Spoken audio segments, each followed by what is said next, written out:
नमस्कार दोस्तों, बहुत बहुत स्वागत है आपका नरेंद्र दान चारण निःशुल्क क्लासेस और आपकी प्रसाद पंत वाली क्लासेस में। तो मैं देख रहा हूं कि स्टूडेंट्स बहुत ही ज़्यादा नीरस हो चुके हैं। कैसे? क्लासेस रेगुलर नहीं देखी जा रही है और बहुत ही कमेंट्स कम आ रहे हैं आपके। ऐसा लग ही नहीं रहा है कि वास्तव में आप पढ़ने के जिज्ञासु हो, कुछ एक स्टूडेंट्स को छोड़कर। तो थोड़ा सा एक्टिव रहिए, एनर्जेटिक रहिए। वैकेंसी कभी भी आए, आप तो एक रेगुलरिटी से जुड़े हुए रहिए, तैयारी करते रहिए, ज़बरदस्त आनंद आएगा। और सर्दियां हैं, पढ़ने का आनंद है। 7 बजे के बाद तो रजाई में आराम से बैठकर अगर वीडियो देखें और एक एक चीज़ को याद करने की कोशिश करें क्लास के साथ साथ, तो बड़ा आनंद आता है। तो आप थोड़ा एनर्जेटिक रहिए, हंसमुख स्वभाव से रहिए, जिससे क्या। और देखिए, टेंशन मत लीजिए, चाहे रो के पढ़ो चाहे हंस के पढ़ो, पढ़ना तो हमें है। जैसे मैं कह सकता हूँ कि मुझे कोई वीडियो रो के बनाने की ज़रूरत थोड़ी पड़ती है, लेकिन मैं इसलिए बनाता हूँ कि कुछ एक स्टूडेंट्स जो हैं वो मेरा वेट कर रहे हैं। और अगर मान लो मुझ में थोड़ी सी ऐसी आलस्य आ भी जाता है, तब ऐसा होता है कि नहीं, कुछ एक स्टूडेंट्स का मैसेज ज़रूर आएगा कि सर क्लास नहीं आई, हम आपकी क्लास का वेट कर रहे थे। चाहे वो 5 हो, 10 हो, 50 हो, 100 हो, वो कोई फ़र्क नहीं पड़ता। तो जब मैं आप लोगों के लिए बराबर बेस्ट देने का प्रयास कर रहा हूं, तो आप पढ़ें, अपने लिए पढ़ें। और अपने लिए नहीं भी पढ़ पा रहे हो तो अपनी फैमिली के लिए, और सबसे दुनिया के सबसे इम्पोर्टेंट कही जाती है माँ, लेकिन मैं कहता हूं अपने पिता के लिए पढ़ें। उन्होंने बहुत संघर्ष से आपको इस लायक बनाया है कि आप, और बहुत सी आपसे उम्मीदें लगाई है कि आप कामयाब हो जाओ, तो वो चैन की सांस लें, उनके लिए पढ़ें। ठीक है, सर्दियाँ सबको कठिन लगती है, फिर भी पढ़ें, आनंद आएगा। एक रेगुलरिटी रखें, ठीक है। तो हमने कल काफ़ी कुछ कर लिया था। अब आज हम जो हैं वो जो इस धारा के अंतिम कवि हैं वो एक साथ करने वाले हैं। तो उससे पहले मैं देख रहा हूं कि आप टेलीग्राम ज्वाइन नहीं कर रहे हैं, तो जिन भी साथियों ने टेलीग्राम ज्वाइन नहीं किया है, वो डिस्क्रिप्शन में लिंक दिया हुआ है, टेलीग्राम को जरूर ज्वाइन करें। और हिंदी पॉइंट का ऐप भी डाउनलोड कर रखा है। टेस्ट जो है कल वाले अपलोड हो गए थे, आज फिर अपलोड हो जाएंगे, ठीक है दोस्तों। तो आज हम करते हैं पद्माकर की बात। सबसे पहले हम करेंगे, कल हमने बात की थी चिंतामणि की, कवि कुलकल्प तरु, है ना। तो पूरी चिंता की थी। 1600 में भिखारी दास ने श्रृंगार निर्णय, काव्य निर्णय लिखा था। आज हम बात करेंगे पद्माकर। पद्माकर बहुत ही प्रसिद्ध कवियों में से एक है, जिनका जन्म हुआ था 1753 ईस्वी में।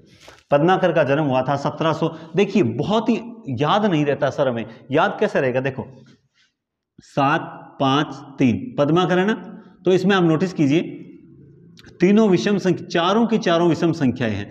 और क्रम भी देखिए, एक साथ 5, 3 थे, एक साथ थे 5, 3। कितने थे? एक साथ थे 5, 3, एक साथ 5, 3 थे, एक साथ 5, 3 थे। पद्माकर एक साथ 5, 3 थे। और वैसे देखा जाए तो 7, 5 और 3 कितना उल्टे क्रम से चल रही है। 1753 ये पद्माकर का सन माना जाता है। एआरसी ने एक परिभाषा दी है पद्माकर के बारे में, बहुत ही शानदार और बहुत ही इंपॉर्टेंट परिभाषा है। यकीनन इसमें कुछ जबरदस्त बात है। वो क्या कहते हैं कि बिहारी के बाद, बिहारी को आपको पता है कि रीतिकाल का प्रतिनिधि कवि कहा जाता है। क्या कहा जाता है?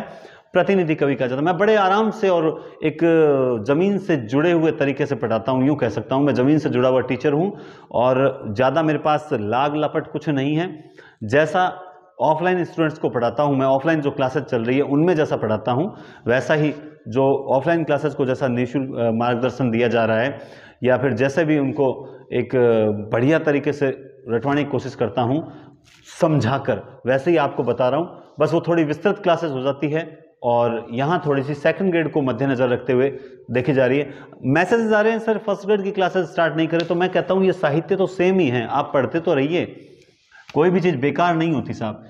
तो बिहारी के बाद दूसरा प्रसिद्ध कवि, बिहारी के बाद दूसरा प्रसिद्ध कवि कौन है? वो है कवि पद्माकर। वो कौन है?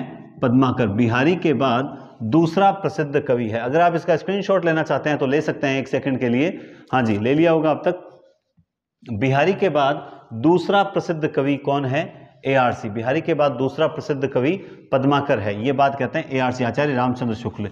इनको कविराज शिरोमणि की उपाधि प्राप्त हुई है। कौन सी उपाधि मिली हुई है? कविराज शिरोमणि। कवियों में ये शिरोमणि हैं, कविराज शिरोमणि हैं, रीतिकाल के दूसरे प्रसिद्ध कवि हैं। लेकिन ये कविराज शिरोमणि पद्माकर तो हैं, किंतु ये उपाधि दी किसने थी? ये दी थी जयपुर के नरेश प्रताप सिंह जी ने इनको ये उपाधि दी थी।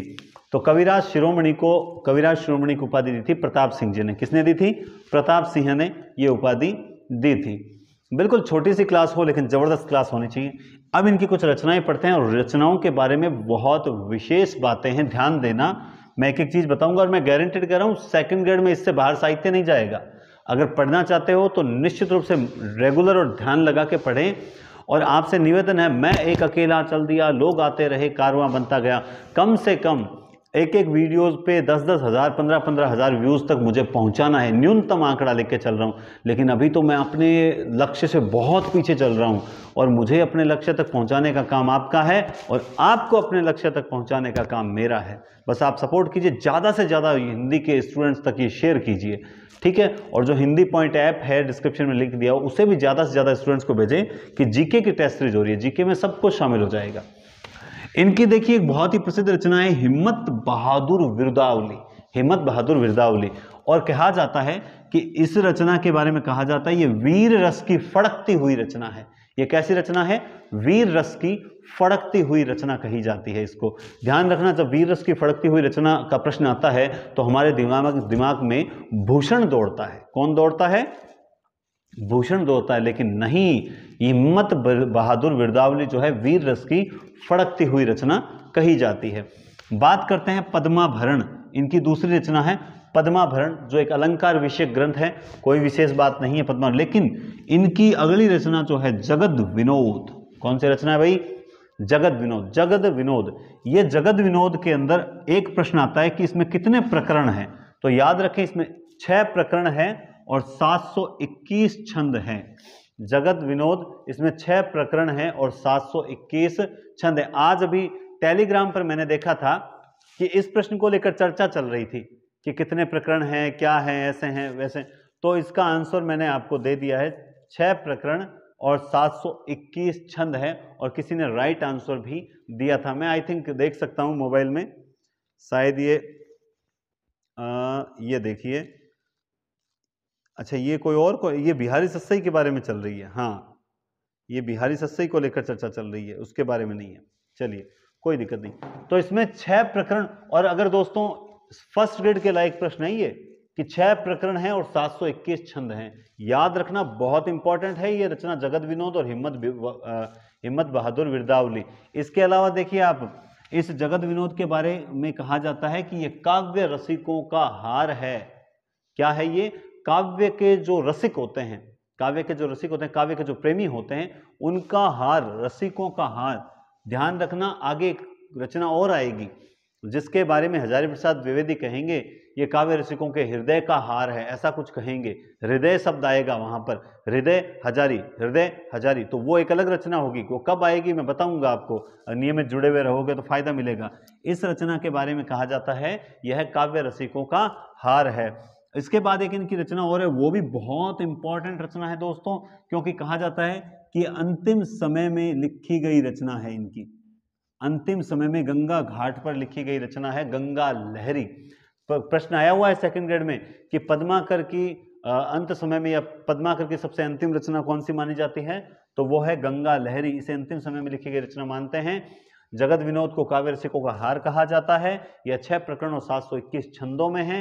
हिम्मत बहादुर विरदावली को वीर रस की फड़कती हुई रचना भी कहा जाता है। देखते हैं, जबरदस्त शेयर कर दीजिए आज मैं चाहता हूं कि 2015 से 2000 तो व्यूज स्टार्ट हो जाने चाहिए विज्ञप्ति से पहले। विज्ञप्ति से अगर पहले हो जाएंगे तो मैं यकीनन डेली 50 प्रश्न के टेस्ट जो हैं यूट्यूब पर भी लाना स्टार्ट कर दूंगा, क्योंकि मुझे जो मोटिवेशन चाहिए वो आप लोगों से मिलेगा। आप लोगों के लिए क्या बेस्ट करना है वो मैं आपको बहुत जल्द में आपको साहित्य अकादमी पुरस्कार जो है एक ट्रिक में पूरा कंठस्थ करवा दूंगा, तो आप थोड़ा सा कोशिश कीजिए। ओके, हम बात करते हैं अब दूसरे कवि की, रस में लीन मति रह। हमने पढ़ी थी ट्रिक रीतिबद्ध कवियों की, रस में लीन मति रह। श्री का पति बन, है ना, पढ़ी थी हमने। आपको कितनों को याद है वो तो मुझे नहीं पता। चलो देखते हैं आज वो जो ट्रिक मैंने बताई थी, कोई कमेंट बॉक्स में लिखकर मुझे भेजे, सबसे पहले कौन कमेंट करता है उसी ट्रिक को पूरा लिखकर, ताकि पता तो चले कि किस किस ने वो ट्रिक याद भी की थी या केवल वीडियो देख के जस्ट टाइम पास किया था, पता तो मुझे भी चले। कमेंट्स बॉक्स जरूर, कमेंट बॉक्स में आपका कमेंट जरूर आना चाहिए, ठीक है। देखिए, रस में लीन मतीरा रसलीन का जन्म 1699 हुआ था, क्योंकि रस में लीन रहते थे इसलिए पूरे 1700 नहीं कर पाए थे। इनका मूल नाम था सैयद गुलाम नबी, इनका मूल नाम था सैयद गुलाम नबी। इनकी बहुत ही प्रसिद्ध रचना है अंग दर्पण। कौन सी रचना है? अंग दर्पण रचना है। और इनकी दूसरी रचना है रस प्रबोध। अंग प्रबंध, अंग दर्पण और रस प्रबोध, ये दोनों ही इनकी बहुत ही इंपॉर्टेंट रचनाएं हैं। अंग दर्पण का वो दोहा तो आप सबको याद होगा, कौन सा दोहा? अमीय हलाहल मद भरे श्वेत श्याम रतनार, जियत मरत झुक झुक परत जहि चितवत इकबार, है ना। तो अंग दर्पण का ये बहुत ही प्रसिद्ध दोहा है, सैयद गुलाम नबी अंग दर्पण, सैयद गुलाम नबी अंग दर्पण, है ना। तो रस प्रबोध, ये दोनों इनकी प्रसिद्ध रचनाएं हैं। अब बात करते हैं दूल्हे की। हास्य अगर नजर आए तो कमेंट बॉक्स में हंसते हुए सिंबल आ जाने चाहिए कि जब ये दूल्हा बना तो इसके कवि कुल कंठाभरण दूल्हे के कंठों में आ गई थी। जब भी कोई लड़का दूल्हा बनता है तो उसके कंठों में आ जाती है, और इसीलिए इस दूल्हे ने एक रचना लिखी थी, कवि कुल कंठाभरण जिंदगी में नहीं भूलोगे। कवि कुल कल्प तरु पर बैठकर चिंता की थी चिंतामणि ने, वहीं कवि कुल कंठाभरण दूल्हे के कंठों में आ गई थी, दूल्हा कंठाभरण, दूल्हे के कंठ भर गए थे। लोग कहते हैं दुल्हन के भरते हैं, लेकिन यहां तो मेरे दूल्हे के कंठ भराए थे, है ना। कि मैं, ये तो वो कहते हैं दुल्हन रोवे गेट तक और दूल्हा रोवे ठेठ तक, है ना। ये जोक आता है, माफी चाहता हूं, नारी पे नहीं है, सिर्फ और सिर्फ हास्य है। और ये क्या है? हास्य है, इसके अलावा कुछ नहीं है, ठीक है। तो दूल्हे के कंठों में आ गई थी कवि कुल कंठाभरण, कवि कुल कंठाभरण। और इसकी प्रसिद्ध पंक्तियां हैं, माने सन माने तई माने सन माने मन, है ना। तो ये प्रसिद्ध पंक्ति है, ये फर्स्ट ग्रेड की दृष्टि से इंपॉर्टेंट है। उसके बाद आते हैं ग्वाल कवि, रीतिकाल का अंतिम कवि कह सकते हैं क्या, या नहीं कह सकते? चलो कोई बात नहीं। ग्वाल कवि की रचना है, देखिए, रसिकानंद कवि दर्पण श्रृंग।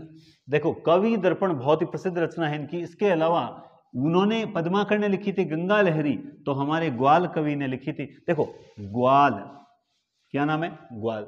कृष्ण जी ग्वालों के साथ में रहते थे, और ग्वाले तो यमुना नदी के किनारे रहते थे। तो ग्वाल कवि लिखेगा तो यमुना लहरी लिखेगा, ग्वाल कवि लिखेगा तो यमुना लिखेगा, गंगा क्यों लिखेगा? ग्वाले गंगा के पास नहीं, ग्वाले तो यमुना के पास हैं। तो ग्वाल कवि की रचना है यमुना लहरी, ग्वाल कवि की रचना है यमुना लहरी। और हमीर हट भी इनकी बहुत प्रसिद्ध रचना है, और ये पंक्तियां आपने सुनी होगी, तिरिया तेल हमीर हट चढ़े न दूजी बार, तिरिया तेल हमीर हट चढ़े न दूजी बार। ये दोबारा नहीं चढ़ते हैं, रण चढ़ गए। क्षत्रिय जो होता है वो एक बार ही रण में चढ़ता है, दोबारा नहीं चढ़ता। तो देखिए, पद्माकर हमने किया, इंपॉर्टेंट रचनाएं हैं, हिम्मत बहादुर विरदावली, पद्माभरण जगत विनोद गंगा लहरी। और रसलीन की अंग दर्पण है, तो दुल्हे की कवि कुल कंठों में आ गई, कंठाभरण है। वहीं ग्वाल कवि की है हमीर हट और कवि दर्पण यमुना लहरी। तो दोस्तों, मजे से, आनंद से, रिलैक्स होकर पढ़ते रहें और ज्यादा से ज्यादा शेयर करें। अब देखिए, आप लोग शेयर करोगे तो जिस उद्देश्य को लेकर मैं यहाँ आया हूँ, कि मैं भी चाहता हूँ कि निःशुल्क शिक्षा में जरूरतमंदों तक, देखिए, हम पढ़ते हैं, हम नौकरी लगते हैं, हम ये चाहते हैं कि 2 पैसे कमाएं, पहला अपने परिवार को भी सुखी रखें, अपने परिवार के सभी जो कष्टों हैं उनको दूर कर सकें, आर्थिक युग है तो वो एक उद्देश्य होता है नौकरी।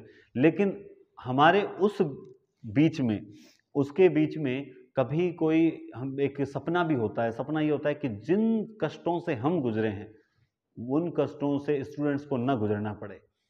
तो इसीलिए है कि चाहे भले कुछ भी चले लाइफ में, लेकिन निःशुल्क शिक्षा के जो प्रयास हमने एक स्टार्ट किया, एक थीम लेकर चले हैं, उसमें व्यवधान नहीं आना चाहिए। और इसी बनस्पत क्या कर रहे हैं कि बराबर निःशुल्क जो है क्लासेस आपको उपलब्ध करा रहे हैं। और इससे पहले बहुत ही कम टीचर्स थे, आजकल तो गौरव जी सर हैं, जीके पढ़ाते हैं, गौरव जी घनेराव साहब, वो भी जीके में बराबर रेगुलर क्लासेस दे रहे हैं। और ये मार्गदर्शन होता है, आपको पूरा राजस्थान जीके थ्योरिकल तो नहीं बता सकते ना यूट्यूब पर, तो ये मार्गदर्शन होता है। वो भी अपने आप बहुत अच्छा प्रयास कर रहे हैं, उनको बहुत अच्छा सपोर्ट मिल रहा है, क्योंकि जीके में क्या हर सब्जेक्ट आ जाता है, ग्राम सेवक, पटवारी, साइंस, इंग्लिश, विज्ञान, हर कोई आ जाता है। लेकिन साहब हम हिंदी वाले तो अकेले पढ़ रहे हैं, और हिंदी वालों को सपोर्ट कौन करेगा? लेकिन कहते हैं ना कि शेर का बच्चा एक ही अच्छा, शेर का बच्चा एक ही अच्छा। तो हम हिंदी वाले जो हैं उनको सपोर्ट हिंदी वाले ही कर रहे हैं, तो मुझे सपोर्ट सिर्फ आप लोगों से ही मिल सकता है। तो ज़्यादा से ज़्यादा शेयर कीजिए, अपने आसपास अपने जितने भी जानकार स्टूडेंट्स हैं सब तक ये पहुंचाएं, उन्हें कहें कि ज़्यादा से ज़्यादा शेयर करना है। तो ये सपोर्ट आप कीजिए। मुझे ऐसा कभी फील नहीं हो कि जीके अगर मैं पढ़ाता तो शायद मेरे ज़्यादा स्टूडेंट्स होते, नहीं, मेरी रुचि हिंदी में है और मुझे हिंदी में आप लोगों का साथ चाहिए। मैं निश्चित रूप से आपको निरंतर पढ़ाऊंगा, आगे नेट वगैरह की तैयारी भी आपको करवाने में मदद करूंगा। ठीक है दोस्तों, तो आगे पढ़ते हैं। देखिए अब कुछ रचनाएं हैं जो अलग अलग कवियों की सृष्टि रचनाएं, जैसे प्रताप शाही की है व्यंग्यार्थ कौमुदी। कौन सी रचना है? व्यंग्यार्थ कौमुदी। मंडन, नैन पचासा, अरे नैन पचासा, मंडन नैन पचासा। श्रीपति, ये रहा वो श्रीपति, ये किसका पति था? सरोज का पति था, काव्य सरोज। इंपॉर्टेंट रचना मानता हूं मैं सेकंड ग्रेड की दृष्टि से, श्रीपति, काव्य सरोज, श्रीपति की है काव्य सरोज। कालिदास द्विवेदी की है, ये कौन सी है भाई? वाग वधु विनोद है क्या? वार वधु विनोद, वाग वधु विनोद होनी चाहिए भाई। बताओ देखें कौन सी हो सकती है, कोई बता सकता है मुझे या नहीं बता सकता? वार वधु विनोद ही होनी चाहिए मेरे ख्याल। कमेंट बॉक्स में बताओ तो सही, हो सकता है देखो मेरे से भी गलती रह जाए, मेरे हिसाब से ये वार वधु विनोद है। ठीक है। रसिक सुमति के अलंकार चंद्रोदय, ये बहुत इंपॉर्टेंट रचना है, ठीक है ना, ये बहुत इंपॉर्टेंट रचना है। कौन सी रचना है? ये है वार वधु। हाँ फोन आ गया था बीच में, आपको सुनाई दिया था क्या? शायद सुनाई दे गई होगी रिंग, है ना। तो कालिदास द्विवेदी जो है वो वार वधु विनोद, कालिदास द्विवेदी है वार वधु विनोद। रसिक सुमति की है अलंकार चंद्रोदय। कुमार मणि की रचना है रसिक रंजन, ये भी इंपॉर्टेंट रचना है सेकंड ग्रेड वालों में। आपको बहुत ही अच्छी अच्छी क्लासेस दे रहा हूं बीच बीच में, आप उनको मिस मत कर देना, बढ़िया तरीके से पढ़ लेना, वरना बाद में रहेगा काश हम थोड़ा और पढ़ लेते, काश हम थोड़ा और पढ़ लेते, ये काश नहीं रहना चाहिए। बाकी कुमार मणि की रसिक रंजन रचना है, रसिक रंजन कुमार मणि। देखिए मणि है ना, जब सांप को मणि मिल जाती है तो वो रंजने लगता है, रंजने लगता है, रंजने लगता है। बेनी प्रवीण की है नवरस तरंग, नवरस तरंग बेनी प्रवीण की है। रसिक गोविंद आपने पढ़ा था, रसिक गोविंद बन के अमर हो जा, वही रसिक गोविंद है ये।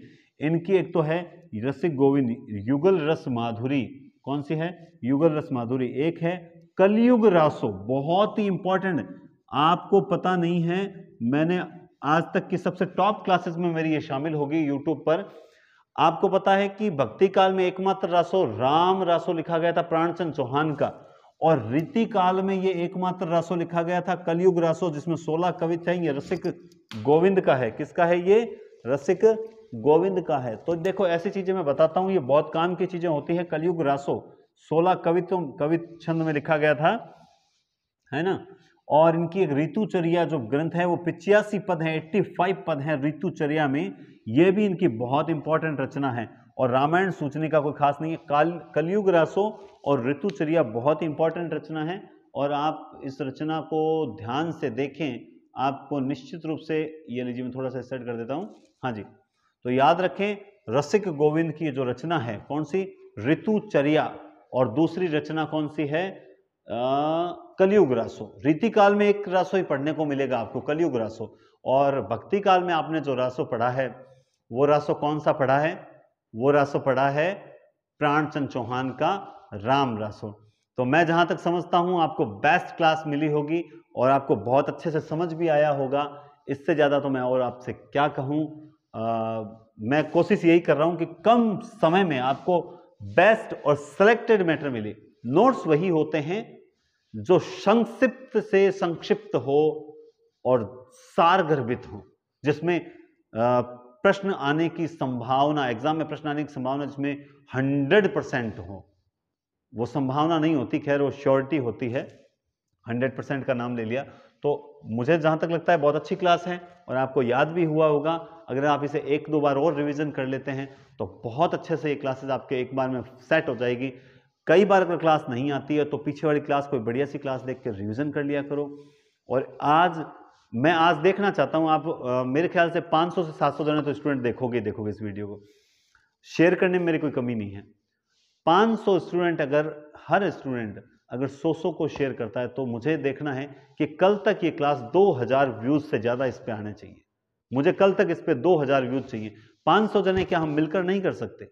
एक बार आप लोग मुझे ज़रूर सपोर्ट करें, ठीक है? आप थोड़ा सा मुझे सपोर्ट दें, मैं आपको बहुत सपोर्ट दूंगा, चाहे एग्ज़ाम 1 साल बाद भी क्यों ना हो। बाकी देखिए, कुछ लोग सोचते हैं नहीं नहीं ठीक है, सर ने कह दिया, उन्हें क्या पता थोड़ी चलता है। बिल्कुल मुझे नहीं पता चलता कि कौन सपोर्ट कर रहा है कौन नहीं कर रहा। आप और मैं एक दूसरे को कितना जानते हैं, लेकिन हमारे बीच में एक ऐसा संबंध बन चुका है कि आप मेरी क्लास का वेट करते हैं और मुझे आपकी चिंता है। मैं जानता भी नहीं हूं मुझे किसकी चिंता है, मुझे एक अननोन स्टूडेंट की चिंता है कि कहीं ना कहीं वो मेरा वेट कर रहा है। और आप एक अननोन टीचर का वेट करते हैं कि सर वो आएंगे और शायद थोड़ा सा हमें पढ़ा दें तो हमारा भी भला हो जाए, हमारा भी फायदा हो जाए। तो देखिए एक बहुत ही एक भावनात्मक संबंध है, तो उसी को मद्देनजर रखते हुए मैं यही कहता हूं कि प्लीज़ सपोर्ट मी एंड ज़्यादा से ज़्यादा शेयर करें और क्लासेस का आनंद लें। तो कल तक शाम इसी वक्त तक मैं देखना चाहता हूं 2000 व्यूज़। ज़्यादा तो नहीं मांगे, जहां दो लाख आ रहे हैं, मैं तो सिर्फ 2 हज़ारों में चल रहा हूं। अभी तक मेरे लाख तो किसी पे नहीं आए, है ना? तो हार थोड़ी मानी है मैंने, मैं फिर भी बेस्ट कर रहा हूँ 2000 में भी। तो फिर आप सपोर्ट क्यों नहीं करते? थोड़ा सा ज़रूर करना है आपको।